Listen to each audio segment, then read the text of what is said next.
Welcome everybody, selamat datang di Podcast. Assalamualaikum warahmatullahi wabarakatuh. Kembali lagi dengan iPodcast, Imigrasi Ponorogo Podcast. Dengan saya Taruna tingkat 2 Politeknik Pengayuman Indonesia jurusan Keimigrasian. Nama Kurnial Diadian, Prodi Administrasi Keimigrasian B, asal Ponorogo. Mungkin dengan dua narasumber saya siang ini. Yang pertama yaitu dengan Taruna dan rekan CPNS. Mungkin bisa perkenalkan diri. Baik, izin perkenalan diri, Taruna tingkat 2 Politeknik Pengayuman Indonesia, jurusan Keimigrasian.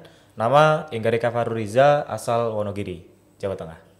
Baik, izin memperkenalkan diri, nama saya Dwi Putrawangmi Hardianto, CPNS tahun anggaran 2024, asal Pamekasan, Madura.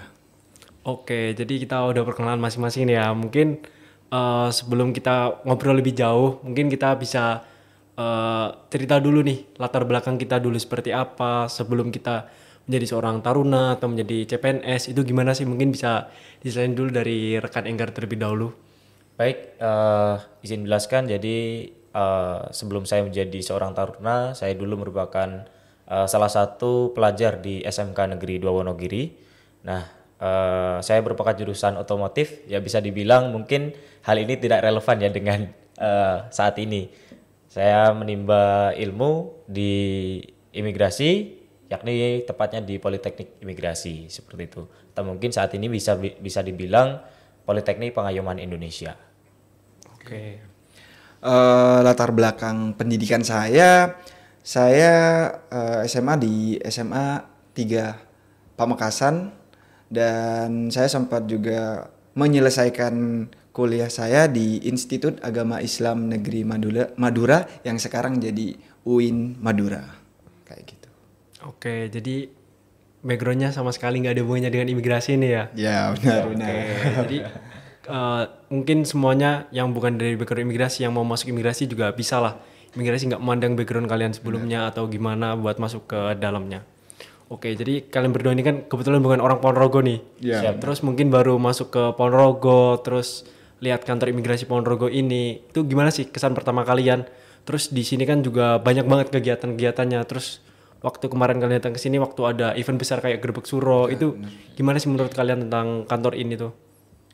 Kalau dari saya pertama kali di sini saya melihat hal yang luar biasa sih di tempat di kantor ini.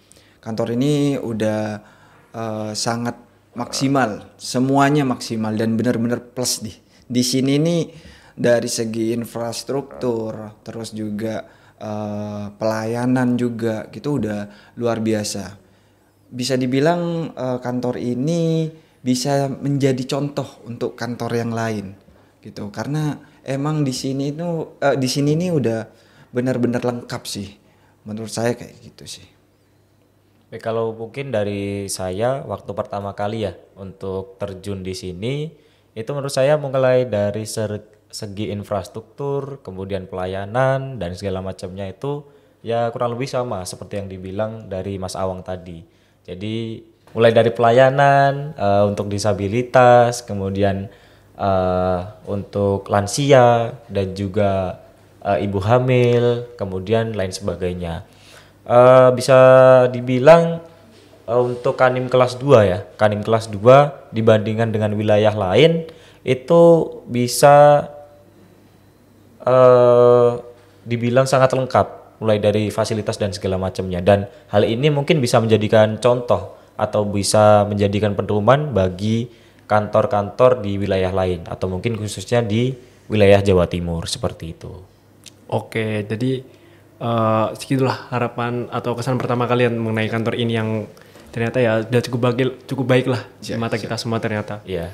Oke, jadi kita flashback lagi nih ke awal tadi. Siap. Tentang sebelumnya tadi kan udah bahas latar belakang. Terus kalau sekarang kenapa sih kalian tertarik untuk menjadi seorang taruna Poltekim yang sekarang jadi taruna Poltekpin? Siap. Kemudian yang Mas Awang itu jadi CPNS di imigrasi itu kenapa sih tertarik?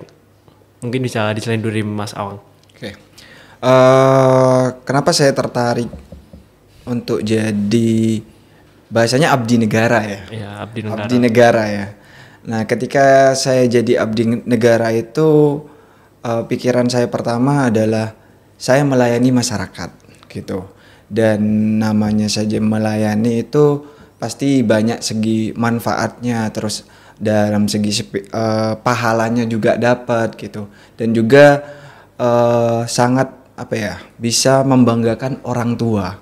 Pastinya ketika saya jadi CPNS itu orang tua saya itu bisa dibilang udah selesai dalam segi saya untuk karir ke depannya. Karena dimana ketika saya jadi CPNS semuanya kan ditanggung, sampai pensiun nanti juga ditanggung, dan dari segi finansial akan stabil lah gitu kalau jadi seorang calon pegawai negeri sipil gitu. Oke. Baik, kalau dari saya sendiri itu awalnya saya ingin menjadi seorang abdi negara juga awalnya, karena kan saya kan tertarik juga untuk menjadi seorang pegawai negeri sipil. Kemudian saya mulai mencari-cari setelah saya lulus dari SMK tadi, saya mencari apa sih kira-kira chance atau mungkin kesempatan yang bisa saya raih dengan mungkin apa ya, bekal keahlian saya di bidang sebelumnya. Nah, saya memilih dan juga tertarik menjadi seorang taruna Politeknik Imigrasi atau saat ini bisa dibilang Politeknik Pengayoman Indonesia, karena mulai dari segi pendidikan dan juga fasilitas di dalamnya itu kita dibiayai full, mulai dari awal masuk, mulai dari awal tes hingga awal masuk dan juga nanti lulus, seperti itu. Jadi sedikit bercerita, itu di dalam sana mulai dari seragam, mungkin tas, buku dan segala macamnya itu kita dibiayai dari negara. Dan selain itu kita juga mendapatkan TID atau bisa dibilang tunjangan ikatan dinas. Nah, untuk besaran TID-nya itu 500.000 per bulannya, dan juga hal ini juga bisa menjadikan apa ya, sedikit keringanan bagi kita. Nah, dibandingkan dengan mungkin perguruan tinggi swasta atau mungkin perguruan tinggi negeri yang mungkin kita masih bayar. Nah, namun di sini kita tidak membayar sepeser pun, mulai dari uang pangkal, kemudian hal-hal lain yang mungkin memberatkan kita, seperti itu. Oke, jadi kurang lebih Mas Awang sama rekan Enggar ini punya motivasi yang sama lah, ingin meringankan beban orang tua, kemudian gratis, kemudian dijamin hingga nanti tua, ya kurang lebih sama lah ya. Mungkin saya juga memiliki motivasi yang sama juga seperti Mas Awang dan rekan Enggar juga ya, dengan rekan-rekan yang lain pasti juga sama lah. Mungkin setelah itu kita lanjut nih bahas ke step berikutnya, tahapan seleksi untuk taruna sendiri, untuk CPNS sendiri, apakah ada sistem seleksi yang sama, kemudian gimana sih tips and trick lolos menjadi seorang taruna Poltekim dan menjadi seorang CPNS, terus bagian paling menantangnya itu bagian apa sih? Mungkin bisa dijelasin untuk teman-teman lainnya lah, untuk sebagai informasi. Mungkin bisa jelasin dulu dari Mas Awang. Oke. Tahapan seleksi CPNS mungkin cukup panjang lah. Yang pasti tahap pertama itu terkait pemberkasan, berkas administrasi. Itu kalau udah lolos di tahap itu lanjut ke SKD, seleksi kompetensi dasar. Nah, di SKD itu ada 3 subtes, di mana ada TIU, TWK sama TKP. Nah, di dalam tiap subtes itu ada nilai ambang batasnya juga. Nah, di situ yang benar-benar tertantang dan benar-benar sulit lah, bisa dibilang sulit untuk bisa lolos ke selanjutnya.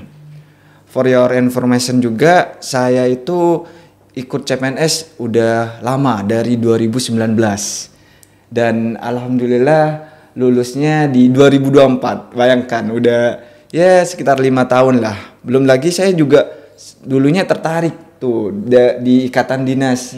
Saya juga pernah ikut IPDN, juga saya pernah juga ikut Poltekim, ya mungkin bukan rezekinya saya, dan tapi ya pada akhirnya saya bisa ambil hikmahnya lah gitu, tetap bisa menjadi seorang abdi negara. Nah, lanjut ketika setelah saya lolos di SKD itu ada namanya SKB, seleksi kompetensi bidang. Nah, Di situ akan banyak rangkaian tes, di mana nanti tesnya itu nilainya disatukan, terus sudah itu ada peringkingan gitu. Tesnya itu diantaranya ada tes psikotes, terus ada tes kesehatan, terus juga ada tes kesemaptaan, dan juga ada tes keterampilan dan wawancara. Nah, di tahun 2024 ini ada yang terbaru. Karena sebelumnya saya di tahun sebelumnya gak ada. Itu namanya SKBCAT. Jadi SKBCAT itu terkait terkait tentang keimigrasian, materinya itu terkait itu gitu. Dan alhamdulillah juga saya itu benar-benar perjuangan sih mendapatkan jadi seorang abdi negara itu benar-benar perjuangannya yang sangat berat sih. Karena dari 2019 sampai 2024 ini ya saya bisa lulus gitu, dan masih banyak rangkaian-rangkaian peristiwa yang saya pernah terjadi. Contohnya saya sebelumnya kerja di salah satu bank, di mana saya hanya bertahan cuma 8 bulan. Saya bertahan 8 bulan, saya memutuskan untuk resign dan ikut CPNS gitu. Saya berhenti dan alhamdulillah keterima di 2024 itu CPNS itu. Nah, jadi tips dan triks ya buat teman-teman yang mau ikut CPNS gitu, sebenarnya awali dengan niat sih. Niatnya untuk apa? Contohnya tadi saya bilang untuk mengabdi kepada negara, terus juga meringankan beban orang tua, membanggakan orang tua, itu yang pertama. Yang kedua, jangan berhenti untuk berusaha, karena usaha tidak akan mengkhianati hasil. Itu yang benar-benar saya pegang dan benar-benar saya implementasikan. Itu relate sih. Ketika kamu berusaha sekeras mungkin ya hasilnya pasti ada gitu. Dan untuk teman-teman juga ya, kalau bukan sekarang kapan lagi, kalau bukan Anda ya siapa lagi gitu. Oke, kan udah dari Mas Awang nih, gimana prosesnya? Mungkin dari yang Taruna bisa jelasin nih, mungkin apa ada yang sama atau gimana, mungkin bisa jelasin nih mungkin. Baik, mungkin dari segi tes bisa dibilang sama ya, kurang lebih sama. Kita berawal dari tes administrasi, kemudian nanti setelah administrasi itu lolos, kita lanjut ke tahap SKD atau seleksi kompetensi dasar. Itu sama juga, ada 3 subtes. Yang pertama TWK atau tes wawasan kebangsaan, kemudian ada tes TIU, tes intelijensia umum, kemudian ada juga tes TKP, tes karakteristik pribadi. Nah, di mana pada setiap tes itu nanti ada ambang batasnya. Kemudian di sisi lain, walaupun ada ambang batas, itu kita tetap ada proses perankingan. Nah, di tahun saya sendiri itu sedikit bercerita flashback, di angkatan saya tahun 2023 itu untuk pendaftar masuk Poltekim itu sekitar kurang lebih 14 ribuan. Wah, 14 ribuan. Banyak banget ya. Nah, 14 ribuan di tahapan SKD itu dipotong. Nah, perankingannya itu 3 kali formasi. Untuk formasinya itu ada 300, jadi dikali 3 itu 900, sisa 900. Di mana 14.000 menjadi 900 itu kan perlu dengan persiapan yang matang ya, kayak gitu. Benar. Jadi saya dulu ya bisa dibilang rezeki, bisa dibilang apa ya, karena mungkin sudah berlatih dari lama kayak gitu. Kemudian setelah itu ada kalau kita sudah lolos di tahapan SKD, itu ada tes psikotes. Kemudian kalau psikotes sudah lolos, nanti ada tahapan kesehatan dan juga kesamaptaan. Nah, di samapta ini ada samapta A dan juga samapta B, meliputi lari, kemudian push up, pull up, sit up, kemudian shuttle run dan lain sebagainya. Nah, setelah lolos, kemudian nanti tahapan terakhir atau mungkin wawancara. Tahapan terakhirnya itu adalah wawancara pengamatan fisik dan keterampilan. Nah, di mana kita itu dicek mulai dari fisiknya, kemudian keterampilannya seperti apa, dan juga mungkin cara kita berbicara seperti itu kepada Dewan Penguji. Nah, mungkin kalau untuk tips atau trik ya. Tips atau trik mungkin kalau saya dulu, alhamdulillah saya masuk Poltekim ini dengan 1 kali percobaan, dengan mungkin berbeda ya dengan dengan Mas Awang yang mungkin sudah lama, sudah apa ya, sudah mungkin lebih dewasa atau mungkin pengalamannya lebih banyak dibandingkan saya. Kalau untuk sekedar tips atau trik dari saya, mungkin karena saya dulu sudah menyiapkan dari jauh-jauh hari. Saya itu sudah mulai belajar SKD itu sejak kelas 11, awal kelas 11. Jadi saya masuk SMK kelas 10, kemudian kelas 11 saya sudah mulai belajar tes SKD. Nah, kalau mungkin tips dan triknya itu siapkan dari jauh-jauh hari seperti itu ya. Dan saya sedikit berpesan juga, kalau mungkin kesuksesan itu datang ketika ada kesempatan dan juga kesiapan dari diri kita. Oke, jadi intinya persiapan lah dari jauh hari, karena seperti tadi, usaha tidak akan mengkhianati hasil. Hasil tidak akan mengkhianati usaha. Siap. Oke, jadi kalau yang Mas Awang ini kan di sini sudah penempatan di kantor imigrasi Ponorogo. Nah, kalau yang Taruna ini kenapa sih kok bisa lagi ada di sini, kan bukannya lagi pendidikan di Poltekim atau gimana, kok bisa ada di sini tuh? Mungkin bisa dijelasin kenapa? Baik, kalau saya berada di sini, saya sedang melaksanakan kegiatan Latjapura atau mungkin bisa dibilang latihan kerja Bumipura. Nah, kegiatan ini dilaksanakan untuk kita sebagai taruna. Kita itu tidak hanya belajar materi saja dari dosen yang berada di kampus di Politeknik Pengayuman Indonesia. Namun kita juga diberikan kesempatan untuk terjun langsung ke lapangan, bagaimana kita bisa melayani masyarakat dengan baik, terus mengimplementasikan ilmu yang kita dapat dengan baik, dan juga bagaimana kita melaksanakan atau mungkin melakukan kegiatan pengawasan dan juga terjun langsung di penindakan dan juga paspor dan segala macamnya seperti itu. Nah, untuk Latjapura ini dilaksanakan atau diadakan setiap semester ganjil. Jadi untuk mengisi kekosongan setelah kita UAS, nah itu kita dilaksanakan kegiatan Latjapura atau magang. Nah, untuk Latjapura ini untuk tingkat 1, 2, 3 dan 4 itu berbeda. Nah, untuk tingkat 1 itu namanya adalah Orlap atau orientasi lapangan. Nah, itu untuk tingkat 1 nanti dilaksanakan di Jabodetabek atau mungkin di kawasan yang dekat dengan kampus seperti itu. Kemudian untuk tingkat 2 itu namanya adalah PKL atau mungkin praktek kerja lapangan, bisa dibilang seperti itu. Nah, itu dilaksanakan di UPT imigrasi di seluruh Indonesia, lebih tepatnya di kantor imigrasi kelas 2 seperti itu. Sedangkan untuk tingkat 3 itu namanya adalah KKN atau kuliah kerja nyata. Nah, itu dilaksanakan di UPT imigrasi tapi di Kanim kelas 1, UPT imigrasi kelas 1. Nah, sedangkan untuk tingkat 4 itu namanya adalah namanya penelitian tugas akhir ya, penelitian tugas akhir.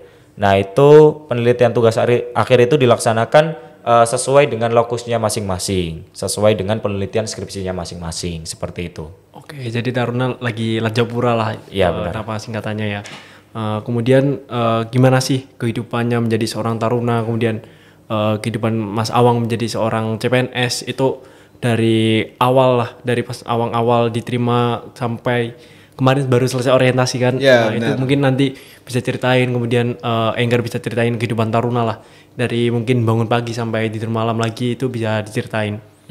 Kalau mungkin dari segi Taruna awal-awal mungkin saya sedikit kaget ya, karena kan dulu kan saya belum mengetahui tentang Taruna itu apa kegiatannya seperti itu.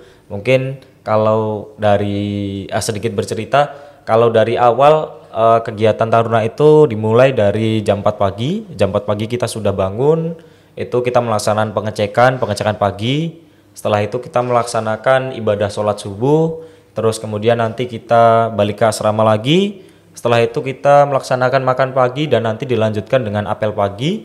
Setelah apel pagi nanti kita melaksanakan perkuliahan. Nah, kurang lebih sama, nanti perkuliahan, nanti ada apel siang, kemudian apel sore, dan juga ibadah malam, seperti itu. Oke, mungkin dari Mas Awang bisa ceritain mungkin selama masa orientasi gimana sih Ya, kalau saya orientasi itu pertama kali di Kanwil. Nah, di Kanwil itu rentetan orientasinya itu hari pertama itu di Lanudal, Juanda. Nah, di sana saya itu dengan rekan-rekan CPNS tahun anggaran 2024 itu melatih kedisiplinan, ketangkasan, juga ada PBB juga di sana. Melatih kekompakan juga bareng-bareng gitu. Di sana itu benar-benar sangat bermanfaat banget sih waktu pertama kali saya ikut orientasi di Kanwil itu hari pertama. Nah, hari kedua, ketiga, keempat itu di Kanimsus. Nah, di Kanimsus itu kegiatannya banyak. Waktu itu juga ada pemberian SK CPNS, terus juga ada mendengarkan materi-materi dari para Kakanim di Direktorat Jenderal Imigrasi Jawa Timur. Jadi ada beberapa Kakanim yang ngisi pematerinya langsung gitu. Terus juga di hari terakhir itu pastinya banyak pesan-pesan lah yang diberikan para senior, terus juga para teman-teman yang lain untuk bekerja sesuai dengan arahan, sesuai dengan SOP, dan juga harus dijaga attitude untuk bekerja bagaimana, itu insight-nya banyak sih. Terus juga ada orientasi di penempatan. Berhubung saya penempatan di kantor imigrasi Ponorogo. Nah, di sini tuh sekitar 2 minggu, 2 sampai 3 minggu. Nah, di sini tuh diperkenalkan bagaimana fasilitas di sini, terus ada unit-unit kerja apa aja di sini yang setidaknya ada 4 lah, Indoklan, ada Doklan, bagian umum juga, terus ada Intel Dakim dan ada Tikim di sini. Terus juga di sini tuh belajar hal banyak juga. Di sini tuh juga kita belajar kedisiplinan juga. Tiap pagi kita ada apel pagi, terus kita ada PBB juga, lari sama-sama juga, terus bersih-bersih kantor sama-sama juga. Jadi di Kanim penempatan pun insight-nya sangat banyak gitu untuk para CPNS, khususnya di kantor imigrasi Ponorogo ini. Oke, jadi udah ceritain nih keseharian rutinan sebagai taruna, terus Mas Awang sebagai CPNS selama orientasi dari awal sampai sekarang. Nah, di Ponorogo ini kan udah beberapa minggu lah. Kalau yang taruna mungkin udah 2 minggu, kemudian Mas Awang udah 3 minggu di sini. Ada gak sih hal paling berkesan selama di Kanim Ponorogo ini? Kayak kemarin kan kita udah sempat bareng nih kegiatan di Surabaya, ada pelayanan isi paspor sebanyak 1079 paspor. Itu kan kita udah dari satu kegiatan tuh. Terus kemarin yang taruna itu sempat ada paspor simpatik di Polres Ponorogo, atau kemarin kan juga sempat ikut kegiatan Gerbek Suro. Itu gimana sih? Mungkin bisa diceritain dulu lah. Mungkin dari Mas Awang dulu. Oke, kalau saya pribadi pertama kegiatan bisa dibilang pawai Gerbek Suro ya. Nah, di Ponorogo ini. Kebetulan saya kan bisa dibilang paling jauh lah. Penempatannya saya Pamekasan dan penempatannya di Ponorogo, di ujung lah. Nah, setelah saya mengikuti pawai Gerbek Suro itu antusias warga itu luar biasa sih. Saya lihat luar biasa, terus juga rentetan acaranya itu udah benar-benar terkonsep, terus benar-benar bahasanya bisa dibilang Gerbek Suro itu hari rayanya orang Ponorogo. Saya bilang kayak gitu. Mungkin di Pamekasan beda ya, di Ponorogo seperti itu gitu. Dan juga kegiatan-kegiatan lain bersama Mas Enggar sama Mas Hadian waktu itu di Surabaya gitu. Itu menurut saya sih benar-benar akan menjalin relasi pastinya, terus berbagi pengetahuan kita kan bareng-bareng gitu. Jadi sangat sangat bermanfaat banget sih buat saya pribadi terutama, dan buat teman-teman yang lain juga. Oke, jadi ya kegiatannya kurang lebih sama itulah ya. Iya, siap. Mungkin dari Enggar mungkin bisa dijelasin gimana? Kalau untuk saya mulai dari Grebek Suro tadi atau mungkin pawai Grebek Suro ya itu kalau saya lihat pertama itu saya kaget juga dengan antusiasme masyarakat yang mungkin sangat tertarik dengan pawai tersebut dan bisa dibilang juga apa ya, pawai Grebek Suro itu ya kayak Mas Awang tadi bilang itu itu mungkin hari rayanya orang Ponorogo kayak gitu. Saya lihat antusiasme masyarakat itu sangat baik, kemudian tradisinya sangat dijaga,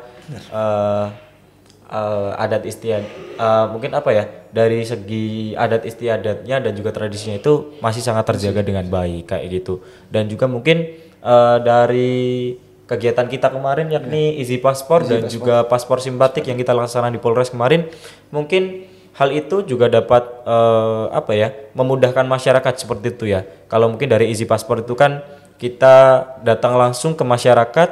Nah, sedangkan kalau kita pada biasanya itu kan masyarakat yang datang langsung ke kita ke kantor kayak gitu. Nah, adanya inovasi dari imigrasi sendiri atau mungkin Direktorat Jenderal Imigrasi yakni Easy Passport atau paspor simpatik itu diharapkan nantinya dapat memudahkan masyarakat dalam pelayanan paspor kayak gitu atau mungkin pelayanan tentang keimigrasian. Oke, jadi saya mau nambahin dikit nih. Kayak kemarin tentang pelayanan Easy Passport itu kan kita itu bareng dengan 10 PT lainnya yang ada di Jawa Timur. Iya benar.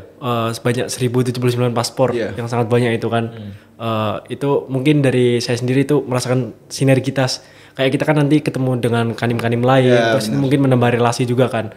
Terus kalau kemarin kayak paspor simpatik itu kan kayak menunjukkan sinergitas antar instansi di Ponorogo ini cukup baik. Kayak di Air Bayangkara ini imigrasi memberikan pelayanan paspor sebanyak 79 di Polres Ponorogo itu kan sudah cukup membuktikan kalau sinergi antar instansi di Ponorogo ini cukup baik. Benar. Dan mampu menambah relasi lah, khususnya di Jawa Timur ataupun di Ponorogo sendiri. Oke, jadi itulah pengalaman yang mungkin bagi kita cukup berkesan juga lah. Berkesan luar biasa sih. Luar biasa banget tuh. Oke, jadi apa sih harapan dari Mas Awang, dari Enggar untuk kantor imigrasi ini sendiri? Kemudian ada nggak pesan buat tadi yang udah kita bahas tadi tentang tahapan-tahapan masuknya? Mungkin nanti ada adik-adik kita atau rekan-rekan kita yang mau jadi bagian dari keluarga besar imigrasi juga itu ada nggak sih, gimana? Mungkin bisa dijawab dulu dari Enggar. Baik, kalau dari saya pribadi mungkin saya lihat dari segi infrastruktur dan juga pelayanan yang diberikan dari kantor imigrasi kelas 2 non TPI Ponorogo, saya harapkan Kanim ini bisa menjadi pedoman atau bisa menjadi contoh bagi kanim-kanim lain, khususnya di wilayah Jawa Timur atau mungkin nanti bisa juga berkembang di wilayah Jawa Tengah ya, atau di wilayah saya seperti itu. Dan juga mungkin pesan dan kesan buat teman-teman atau mungkin pemirsa yang ada di rumah yang sekiranya minat untuk menjadi seorang CPNS atau mungkin menjadi seorang taruna ya. Nah, saya harap ya seperti yang saya bilang tadi, itu disiapkan mulai dari jauh-jauh hari, mulai dari tesnya, kenali dulu tahapan subtesnya, tahapan-tahapan apa saja yang harus dilaksanakan kayak gitu. Dan juga saya berpesan mungkin yang terakhir, kesuksesan itu bisa datang ketika ada kesempatan dan juga kesiapan seperti itu. Apabila kita sudah siap dan ada kesempatan yang datang, maka insya Allah kesuksesan itu akan menghampiri kita juga seperti itu. Mungkin dari Mas Awang. Kalau dari saya harapannya buat kantor imigrasi Ponorogo ini terus melaju lah bahasanya, karena bisa dibilang infrastruktur, terus dari segi apa ya, fasilitas gitu, itu di sini udah lengkap sih, benar-benar lengkap. Dan benar kata Mas Enggar, kantor ini bisa jadi pedoman atau apa ya, bisa dibilang itu bisa dilihat gitu, dilihat mana sisi baiknya untuk kantor yang lain gitu, itu bisa diambil sih dari sini gitu. Karena benar-benar di sini ini bisa dibilang namanya orang mungkin bahasanya panutan lah. Ya, kantor ini bisa jadi panutan. Benar. Gitu. Di sini juga adanya fasilitas e-podcast ini kan luar biasa. Mungkin di kanim lain belum tentu ada. Dan jarang mungkin jarang seperti kan. Itu jarang. Iya, jarang kan. Jadi dari segi itu aja udah beda sih fasilitas juga prestasi-prestasi di Kandim Imigrasi Ponorogo ini luar biasa. Iya, benar. Udah WBM sama WBBM dan juga WBK. Iya, udah itu sangat luar biasa dan semua Kandim pun nggak ada yang belum kan? Ada yang belum. Ada yang belum mendapatkan predikat seperti Iya, ada yang belum mendapatkan predikat seperti itu. Intinya untuk kantor imigrasi Ponorogo ini penempatan saya di sini juga semoga terus melaju dan bisa menjadi Kandim bahasanya Kandim 1 ya. Bahasanya itu kelas 1, Kandim kelas 1 di Jawa Timur. Itu sih harapan saya. Dan untuk bisa dibilang untuk teman-teman atau siapapun pemirsa yang lihat podcast ini, jika ingin menjadi abdi negara, entah itu taruna ataupun CPNS seperti saya, yang pasti saya tekankan pertama kali adalah karena kita Gen Z ya. Kita Gen Z kan. Nah, Gen Z intinya kita jangan labil. Jadilah diri sendiri dan percaya sama kemampuan kita dan percaya lagi bahwa usaha tidak akan mengkhianati hasil. Itu dari saya. Oke, jadi udah banyak banget nih yang kita bahas hari ini. Gak kerasa udah kurang lebih 30 menit loh kita ini ngobrol, kita sharing tentang kita sebagai taruna, tentang CPNS, tentang Kandim Ponorogo ini. Gak kerasa udah 30 menit. Jadi kita udah tiba nih di sesi akhirnya. Oke, jadi apabila ada kekurangan ataupun kesalahan dari kata yang kami ucapkan, kami mohon maaf. Imigrasi Ponorogo, profesional, melayani maksimal, peduli, luas, unggul, sinergi.